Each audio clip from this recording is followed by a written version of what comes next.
തമിഴ്നാട്ടിൽ Vijay sir CM ആയതിനു ശേഷമുള്ള ഏറ്റവും വലിയ സെൻസിറ്റീവ് ഇഷ്യൂ ആണ് ഇത്. തമിഴ്നാട്ട് കോയമ്പത്തൂരിൽ ഒരു പെൺകുട്ടി, വെറും 10 വയസ്സുള്ള കുഞ്ഞു പെൺകുട്ടീനെ അയൽവാസി കൊണ്ടുപോയി മൃഗീയമായി പീഡിപ്പിച്ച് ഉപദ്രവിച്ച് കൊന്നുകളഞ്ഞ് അടുത്തുള്ള കിണറ്റിൽ കൊണ്ടുപോയിടുകയാണ്. എന്നിട്ട് കുട്ടീനെ കാണാതായതോടെ ഈ മൃഗം, ഈ ചെറ്റ ആ നാട്ടിലുള്ളവരെയും വീട്ടുകാരെയും കൂടെ ഈ കുട്ടീനെ തെരഞ്ഞ് നാട് മുഴുവൻ തേടി പോവുകയാണ്. ശരിക്കും എന്താ നടന്നത് നോക്കാം. ഒരു മാസം മുന്നെയാണ് ഈ 10 വയസ്സായ ഇരയായ കുട്ടീന്റെ കുടുംബം കോയമ്പത്തൂരിലെ സുലൂരിനടുത്തുള്ള ഒരു ഏരിയക്ക് സ്ഥലം മാറി വരുന്നത്. 2 ദിവസം മുന്നെയാണ് ഇത് നടക്കുന്നത്.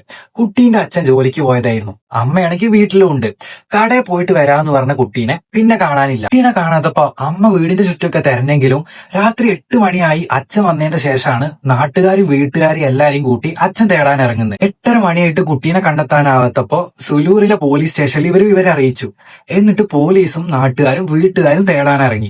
ഇതിന്റെ പ്രത്യേകത എന്താന്ന് വെച്ചാൽ ഈ തേടിനിടയിൽ ആ കുറ്റവാളി, ഈ കുട്ടിയെ ഈ കൃത്യങ്ങൾ മുഴുവൻ ചെയ്ത വ്യക്തി പോലീസിൽ പിടിക്കപ്പെടാതാക്കാൻ ഇവരെ കൂടെ നിന്ന് ഈ കുട്ടിയെ തേടാൻ ഇറങ്ങുന്നുണ്ട്. എന്തൊരു ദുഷ്ടത്തരമുള്ള മെന്റാലിറ്റി ആണെന്ന് ആലോചിച്ച് നോക്കിയേ. ഞാൻ ചെയ്തത് തെറ്റാണെന്ന് അയാൾക്ക് മനസ്സിലായിട്ടും അതിന്ന് എങ്ങനെയെങ്കിലും രക്ഷപ്പെടാൻ വേണ്ടി നാട്ടുകാരെയും എല്ലാവരെയും പറ്റിച്ച് ഇയാളും കൂടെ തേടാൻ ഇറങ്ങുകയാണ്. എത്ര തെരഞ്ഞിട്ട് കുട്ടീനെ കാണാതായപ്പോ പോലീസ് CCTV ദൃശ്യം വെച്ച് പരിശോധിക്കാൻ തുടങ്ങി. അതിനായിട്ട് 5 ടീമായി തിരിഞ്ഞ് 250ഓളം CCTV അവർ പരിശോധിച്ചു. മുൻ അയൽവാസിയായ കാർത്തിക് ആണ് ഈ കുട്ടീനെ അവസാനമായിട്ട് കണ്ടതും കൊണ്ടുപോയതെന്ന് മനസ്സിലാവുന്നു. അതിനുശേഷമാണ് ഇയാൾ കുറ്റകൃത്യങ്ങൾ ചെയ്തതെന്ന് തെളിയിക്കാനും പറ്റും. ഈ കൂടാൻ പോയ കാർത്തിക് ഓടി രക്ഷപ്പെടാൻ നോക്കിയെങ്കിലും കാർത്തിക്കിനെ പോലീസ് പിടിച്ചു.